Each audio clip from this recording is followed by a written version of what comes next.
Magandang gabi po sa inyong lahat. Malimit o sigurado kapag merong nagtaong nagpakilalang sasabihin, Christian ako. Ang una nating sumasagi sa isip, born again ka. Sigurado isang malaking pag-iling o malakas na paghindi ang siyang ating magiging tugon. Sasabihin natin, hindi, katoliko ako, katoliko. Yung iba marahil sasabihin pa, katolikong sarado, katoliko. Alam po ninyo, sa malalim na pag-unawa mula sa ating ebanghelyo, ano po bang ibig sabihin ng born again? Ibig sabihin, ang maisilang sa tubig at espiritu. Naganap iyan nung tayo'y bininyagan.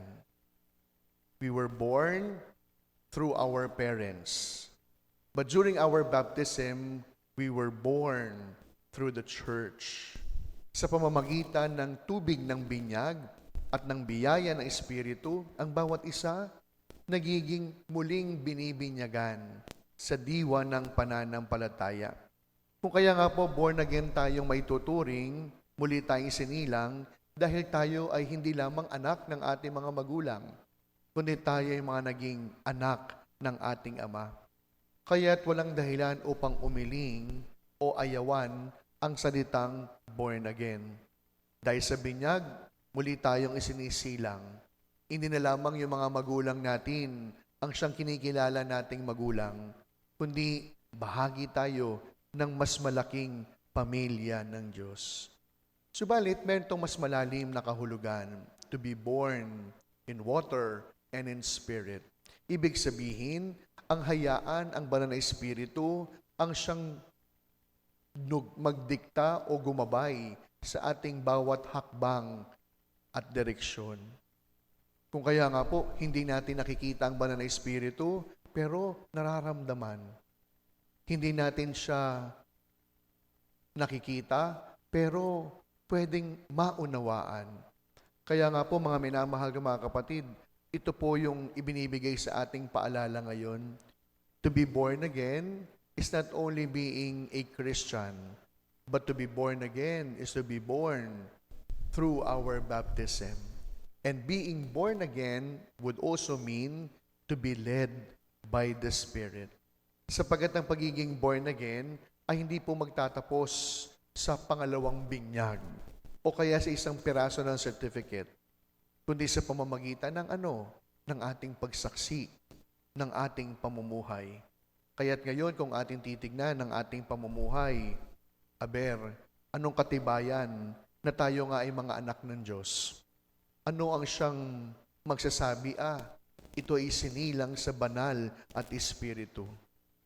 Sapagkat tayo kakakitaan ng ating halimbawa na ang banal na espiritu ang siyang namumuhay sa ating sarili. Kaya nga po siguro, ngayong panahon ng Pasko ng muling pagkabuhay, yun po yung isang bagay po na ating tignan. Ikot ako ng ikot, ako pala magmimisa. Sa likod ako, sa may gilid. Pero alam niyo, ang dami ko naman pong naobserbahan. Although pwede ko namang ikwento kasi wala na sila dito. Natuwa po talaga ako kasi mayroon pong pumasok na biglang matanda. Binati ko. Sabi ko, good afternoon po. Sabi ng matanda, sumimangot. So hindi ko na po pinansin. Dire-diretso po doon sa mahal na poong Nazareno. Pumahid, nagdasal. Tapos lumabas din, akala ko magsisimba. Kasabay naman niyang pumasok, nakasakay sa motor. Sabi ko, nakakatuwa naman si tatay, nakamotor, tumigil. Pero alam niyo nung mag-sign of the cross, kaliwa yung gamit. Sabi ko talaga, ano kayang ibig sabihin nung pagpahid doon, pagpuna sa Nazareno, ano kayang kahulugan ng pagpasok sa simbahan, gamit naman yung kaliwa? Huwag po kayong magagalit. Marami tayong mga practices, tradisyon na ginagawa, pero hindi lamang natin hindi nauunawaan, kundi hindi rin natin isinasabuhay. Kaya siguro ang dapat na maging bunga ng muling pagkabuhay ni Jesus, tunay na maging born again. Hindi lamang bilang isang panibagong sekta, kundi maging born again, una, sapagkat nakikita sa ating uri at klase ng pananampalataya at pamumuhay. At pangalawa, ang hayaan ng Banal na Espiritu ang siyang gumabay at magbigay direksyon sa ating pang-araw-araw na pananampalataya. Amen.